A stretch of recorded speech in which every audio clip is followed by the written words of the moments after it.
Welcome to the October 2023 edition of Hunt Camp Mail. I hope everyone is having a successful hunting season so far and a safe Halloween.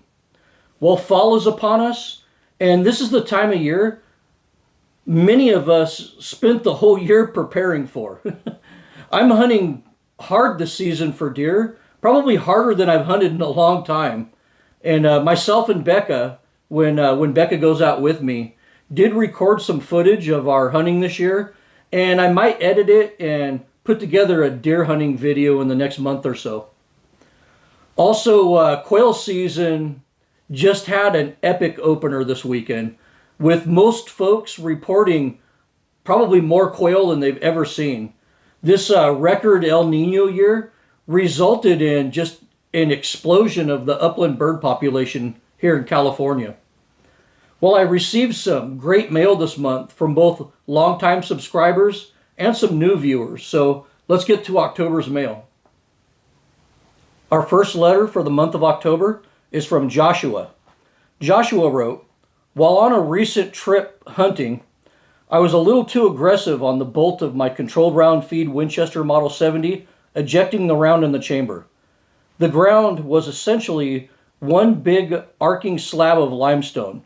The cartridge hit the extractor and fell to the ground. However, the case body has a dent. Is the dented case safe to shoot? Here are pictures of the cartridge in question. I did not fire the cartridge." And here's a couple of the pictures that Joshua sent me.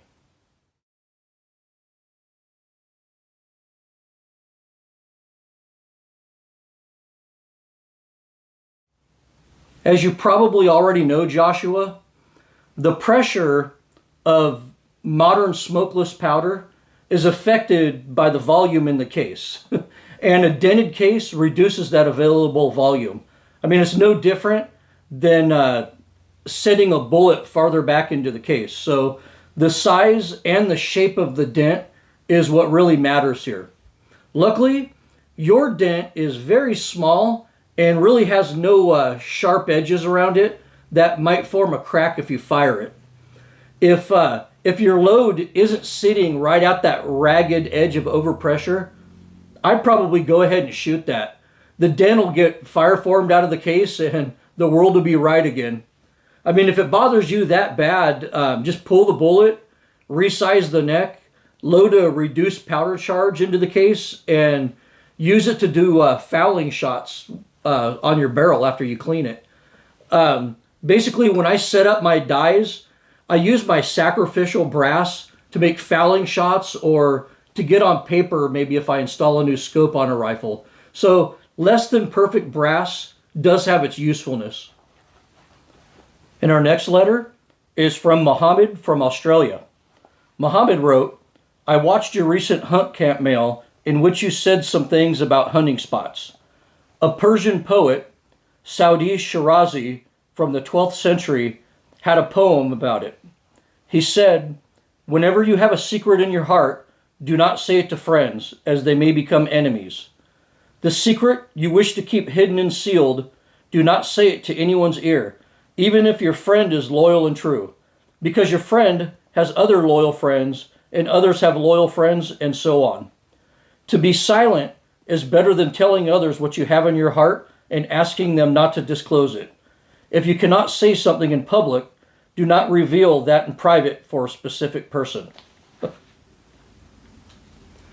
What a fantastic and insightful poem. And it's just as true today as it was in the 12th century when it was written.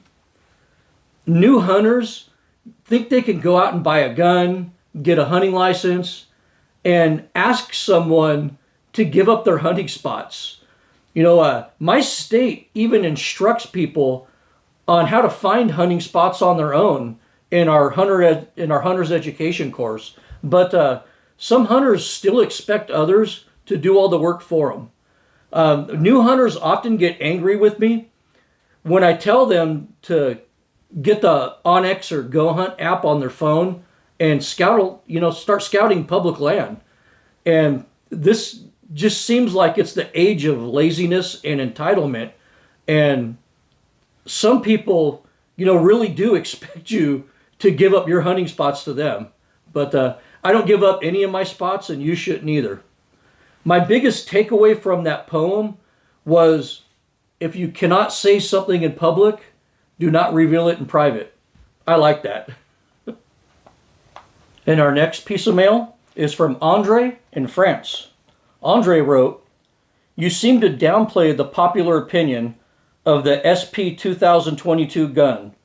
The French military and police bought 200,000 of this gun from Sig. That is why they continue to make them. The SP2022 is actually a great pistol." Well, I don't believe I ever said it wasn't a great pistol. I'll have to go back and review that video, but I think you misinterpreted something there. I never said it wasn't a good pistol. What I said is that the Sig Pro never got popular because Sig purists hated plastic pistols. You know, back in the day, Sig lovers absolutely hated Glocks. Glock owners were their nemesis and would repeatedly harp on how shitty plastic guns were. But then when Sig came out with a plastic frame and kind of copied Glock, their fan base really did reject that model. And, you know, who cares if France bought 250,000 Sig Pros, you know, that are supposed to last them for 22 years? Americans, just here in the United States, Americans buy over 1 million Glocks every year. You know, we buy over 500,000 SIGs every year. The American public and American law enforcement is where the money is in the handgun industry. And the Sig Pro was a real failure in that regard because it just did not sell well here. And law enforcement agencies here in the United States rejected it as well. But that doesn't make it a bad gun. And our next letter is from Johnny from Los Angeles, California. Johnny wrote, "I see lots of does, but I'm having a hard time this season finding bucks. I haven't gotten any deer in the last 4 years. I haven't even seen legal bucks in the last 2 years. Where are you hunting? Also, is it true that mountain lions killed all the bucks?" Oh, God. I hear this from hunters. I don't think a month can go by without me hearing the mountain lion thing from hunters. You know, although the ban on mountain lion hunting was really stupid, I'll concede that, we can't blame the lack of bucks on the mountain lions. Think logically here for a second. Does are much, much easier prey for a mountain lion than a buck will ever be. Yet we see 20 times more does than bucks, right? So I highly doubt that mountain lions are killing all the bucks. And here in this state, in California, there's absolutely no scientific data to back up that assertion. And, you know, let's be real here. I know where it comes from.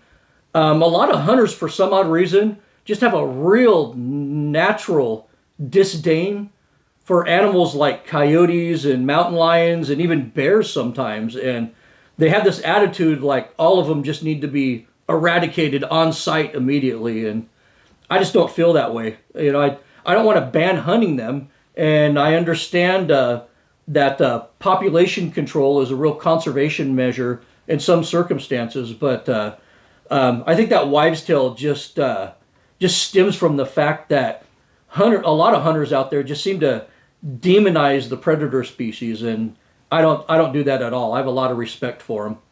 But according to the Department of Fish and Wildlife's 2023 survey here in California, the estimated buck to doe ratio in Zone D8 is about 20-1. But numbers like this really only apply to the general zones with over-the-counter tags and some private land that's overhunted. Some of the harder draw zones, like some of the X zones, have excellent older bucks and a really good male to female ratio. Sometimes in some of those zones, it's even 1-to-1 like it should be. But even in the heavily hunted D zones and A zone, if you go back off the beaten path away from the roads, you're going to find more legal bucks, and that's generally what I do. If you're what they call road hunting, which means basically doing spot and stalk out of a vehicle, you'll see much less bucks than if you find good spots to hike back to. Mule deer does tend to wander around the more low-lying areas where, you know, food is easy and the weather's a lot milder. And the does are naturally less wary of people anyways. But the bucks tend to be up on higher elevations in the thick stuff and up on ridges. And they only really come down to start chasing does when the rut starts. So I usually have to sit in glass for bucks, sometimes glass really hard. And, because those bucks are usually never out in the open for you just to drive around and see. Though sometimes that happens, you get lucky. But this is why you're seeing so many does and hardly any bucks. It takes work. You got to put the work in. And our next letter is from fan favorite Hagen in Germany. Hagen wrote, "What do you think of steel shot shells loaded with multiple sizes, such as the Remington nitro-steel Duplex? Also, I just saw that Nosler is releasing a 110 grain 257 caliber Accubond." Well, to your first question first, Hagen, I've used the number 2 and number 4 steel Duplex loads, and to tell you the truth, to me, they seem to perform worse than the straight 3s that I was using before when the bigger ducks were flying. So I wasn't really impressed with the steel Duplex loads, to tell you the truth. And honestly, if you think you need 3s on ducks, just buy 3s. But the TSS Duplex loads, which is basically 2 different sizes of tungsten super shot, they're absolutely devastating on turkeys and ducks. The TSS Duplex loads seem to both pattern better and kill better at various ranges. So those are Duplex loads that I actually have become quite fond of. On your second question, that 110 grain Nosler Accubond in 257 caliber has been out for many years now. I think over 10 years. But it was hard to find because the bullets, almost all of the bullets, were being used up by Weatherby to load factory ammo in 257 Weatherby. And, you know, the reloading crowd really wasn't a priority for Nosler with those bullets. But I think Nosler really stepped up with that bullet. It's heavy enough to just knock the snot out of deer, but it's light enough to still be driven fast. And they also fully stabilize in your standard 1 in 10 twist barrel. So they're a great bullet for the quarter bore. And our next letter is from Mike in Waco, Texas. Mike wrote, "I just found your review of the Browning X-Bolt, and I like what I see. My friend has one in 7mm 08 that shoots lights out. My plan is to get a regular version of the X-Bolt like you have and build a semi-custom rifle from that. A gunsmith in my area won't work on X-Bolts because he claims they are a pain in the ass to work on. What parts do you recommend?" Well, after I posted that X-Bolt rifle video, I think, about at least 3 years ago, I started thinking about doing a video where I accurized that rifle. But what I found out is that aftermarket parts for the X-Bolt are actually very limited. As far as stocks go, I believe only McMillan and Boyd's make aftermarket stocks for the X-Bolt. And, with the McMillan stock, you have to get a more tactically oriented stock. With triggers, I looked into aftermarket triggers for it, and only Timney and Jard make aftermarket triggers, and both of them require inletting, and you lose that bolt lock function where basically the bolt locks with the safety on, and you have to press that button and lift it on. Well, you lose that feature when you install those aftermarket triggers, and the bolt can actually be lifted with the safety on, and that button doesn't function anymore at all. You also have the option of that M Carbo spring that lightens the pull on it. But in my experience, I've had 2 friends that have installed those, and they're very inconsistent. I mean, one trigger pull might be 2.5 pounds, the next one might be 3.5 pounds. So it's a pretty inconsistent trigger pull in my experience with that spring. And even scope bases for the X-Bolt are somewhat limited. You know, for a rifle that's been out for almost 15 years and is very, very popular, it's amazing how little aftermarket support there is for that platform. In my opinion, the X-Bolt, in retrospect, the X-Bolt is kind of a rifle that you just buy and use as is. It's not a rifle that's a really good platform for doing serious modifications to, in my opinion. But honestly, X-Bolts really aren't that hard to work on, but they are a pain in the ass to pillar bed, in my opinion. You know, part of the rear screw channel is exposed. You know, it's kind of like that half moon shape. You know, some CZ rimfires and some other guns have that design right there. And it's, if you install a pillar and a screw hole like that, it takes a lot of patience to install it so you don't crack the wood in that spot, and a lot of attention to detail while clearancing the channel in the pillar with a Dremel tool or something like that. That tang safety on the X-Bolt also presents a challenge during the bedding process. But you know, I've pillared and bedded an X-Bolt into a Boyd stock without too much trouble. I didn't think it was that hard, and that rifle saw a noticeable increase in accuracy as well. And our next letter is from Sam from Oregon. Sam basically wrote me a really long, fantastic letter complimenting me for my channel and for teaching him a few things. But Sam is also an avid fly angler, and he asked, what type of fall fishing do you like the best? And, you know, by late summer, early fall, like right now, grasshoppers are just fully grown, full-size insects that begin mating and laying eggs this time of year. The rainbow trout are really packing on calories for the winter months, and the brown trout are ready to spawn. And all of this is kind of happening at the same time. So to me, early fall is when you fish those big-ass hoppers. You know, there's nothing like a monster trout barreling from out of an undercut bank and annihilating a size 4 hopper. But the window to do this is small because it has to happen before the first big freeze. But that's some of the best fall fishing around.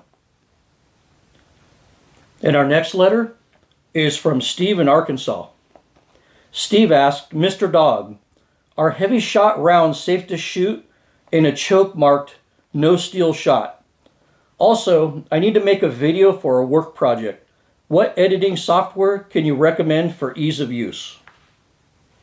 I'll go ahead and give you an answer to both of those questions. Assuming that you're talking about the Heavy 12 loads from Hevi-shot, those are actually harder than most tungsten matrix loads out there. So I wouldn't use them on something not rated for steel. And bismuth, in my opinion, is a cheaper and safer alternative to lead when you're using equipment not rated for steel shot.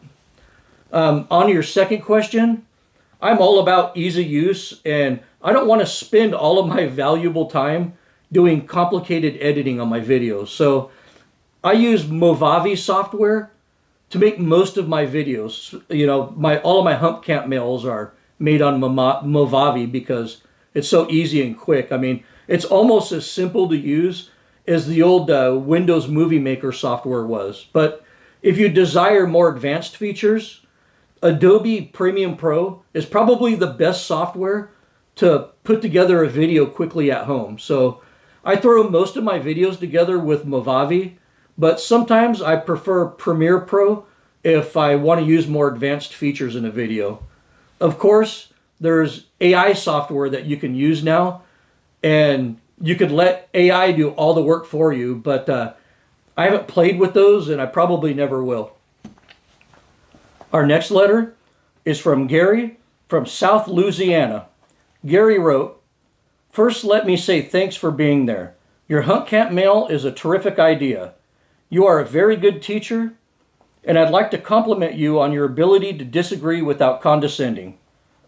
I've included a couple of pictures of a buck I eased up on in my Pirogue. I hunt on public land and usually get what I need. I'm not going to say where because it might get back to Swamp Doggy. It just might. But I probably wouldn't see him though, as I hunt during the daytime." Anyway, keep up the good work.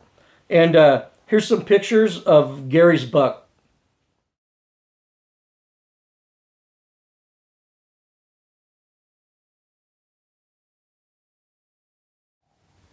Damn, Gary. Bow hunting a big swamp buck out of a Pirogue is pretty much as old school as it gets. For the first time in a long time, I'm jealous. And that's a fine public land buck for southern Louisiana. And I wonder what Swamp Doggy would say about that. "Ain't no future bright if you ain't hunt at night, Gary. Let me show you how old Swamp Doggy do the Pirogue hunting. Hear me floating round after shoot a 10-point buck, man. I fill up that Pirogue with a couple 100-pound of deer boudin. Hell, I put the P in the Pirogue, man. Don't you worry, son. Swamp Doggy keep your spot secret just fine. I promise won't tell anyone, not even that knucklehead cousin Des Dog." And our next letter is from Frank from Visalia, California. Frank wrote, "This year in D7 and D8 deer zones, I witnessed large groups of Hmong hunters doing unethical things, like driving deer with dozens of people shooting guns in the air and shooting spikes with no forks. I called the DFW and they had nobody in the area to respond. Last year, I watched a guy keep 30 trout out of a local lake, called the DFW, and nobody showed up. To add insult to this, serious poachers are just given a slap on the wrist by game wardens these days. Many of them only get a small fine. In my opinion, this makes poaching worth it to these people." Well, that last part is probably right, but I'm going to disagree with some of what you said here. California has the worst warden to population ratio in the country. The warden to population ratio. It's just the worst in the country here in California. And we also have some of the worst human beings that society has to offer in California. Then the California courts pretty much refuse to do anything about criminals. So don't blame the game wardens or the DFW. The state gives them a tiny budget. It takes away their ability to enforce laws.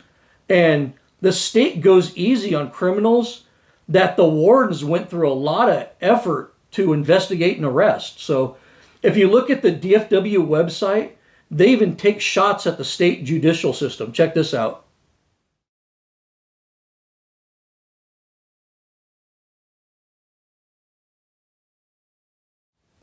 In 2017, legislation was passed in California to increase penalties on poachers, but that law was really poorly written and it had that trophy loophole in it. So just about any poacher can get out of a severe penalty under that law. But honestly, most DAs in the state don't seem to care about prosecuting poachers anyways. But you can't blame that on the game wardens. This whole state is just spiraling out of control right now. And our next letter is from Barry from Arkansas. Got another letter from Arkansas. Barry wrote, "I like your channel and your videos, but I think you are outsmarting yourself when you reload your ammo. Using expander mandrels, annealing brass, and doing powder testing will get you under 1 MOA, but do you really think that matters for hunting? When hunting, you'll be breathing hard and have to shoot from bad positions, so you won't be accurate anyway. If you shoot a gun that shoots 1.5 MOA, that's only 6 inches off at 400 yards, which doesn't mean squat. Sometimes you have to wonder if reloading highly accurate ammo is worth it for hunting. Well, a lot of people share your sentiment here, but it's almost like you're trying to use the BS button on me, Barry. But that's not going to work, is it? So I'll respond to your comment there. In addition to all the variables in the field that can hurt accuracy while hunting, I don't want to add inaccurate ammunition to that equation. That's what's known as tolerance stacking. When you add up stress and fatigue with shooting from semi-unstable positions in the field and top it off with ammunition that's just okay, your 6 inches off at 400 yards can quickly turn into 12 or 13 inches off at 400 yards. So I do everything I can to make sure that my rifle, scope, and ammunition are not variables that contribute to inaccuracy in the field. Back in the 70s, 80s, and even early 90s, everyone used to consider pie plate accuracy as good enough. Remember that? The reality of pie plate accuracy was lots of wounded animals, though. Let's be real here. It was a horribly unethical concept, and I'm glad that hunters today are doing their best to use precise rifles and ammunition. Accurate rifles and precise ammunition aren't just for our benefit as hunters, it's also respectful to the game animals that we hunt. And our next letter is from Zach from Arizona. Zach wrote, I grew up hunting and fishing, and your videos on ethics, ethical hunting distances, and long-range hunting reflect how I was raised as a sportsman. This pic is of my father and my 2 sons. My oldest boy, Colton, shot this fat cow elk at 160 yards with his 8x57 and put a partition through both shoulders for a quick kill. This was part of a youth hunt in northern Arizona. Sadly, we heard a number of stories of young hunters losing elk this year. In every case, the distances were either too long or the young hunter was wondering why their 6.5 PRC death rays have failed them. Best wishes and good hunting. And here's a picture that Zach sent me.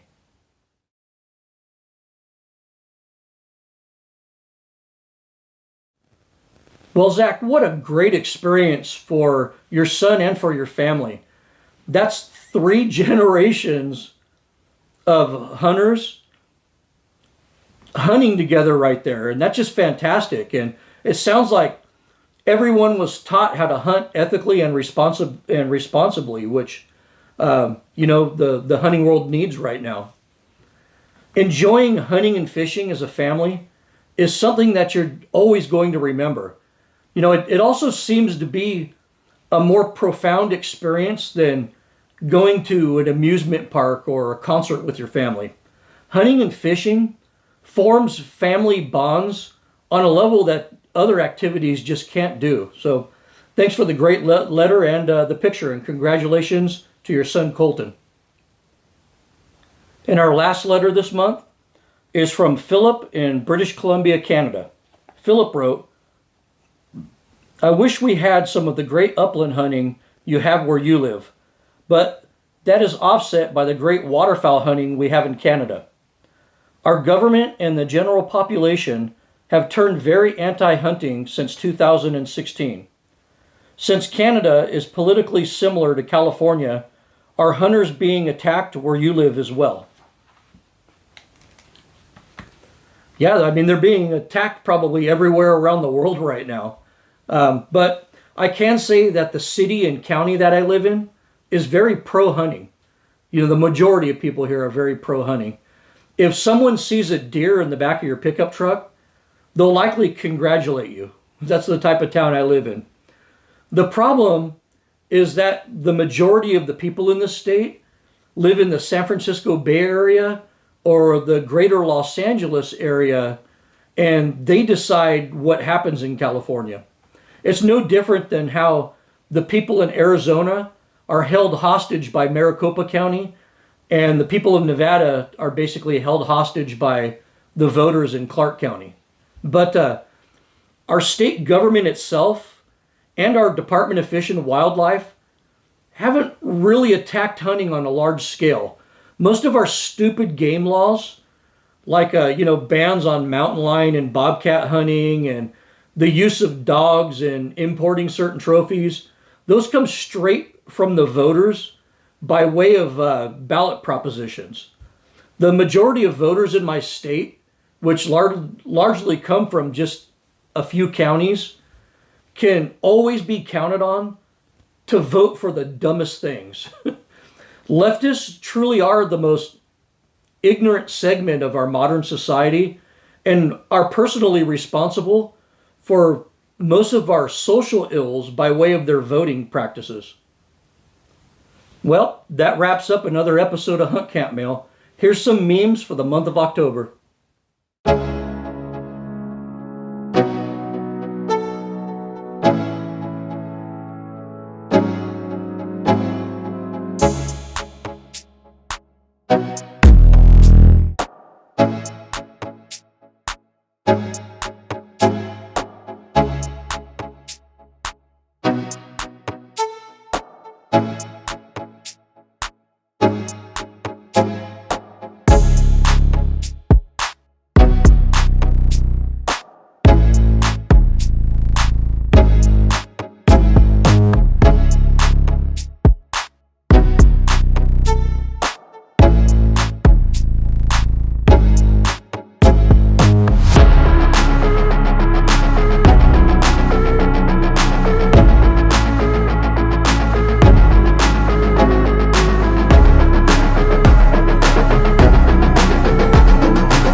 Next month, I'll post another knife video that I think a lot of you are really going to like.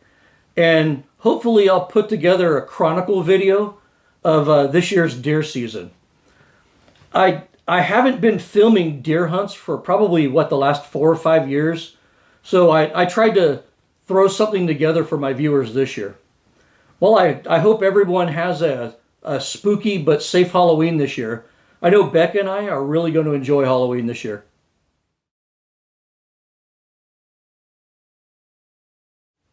Be sure to support this channel by hitting that like button and smashing that subscribe button.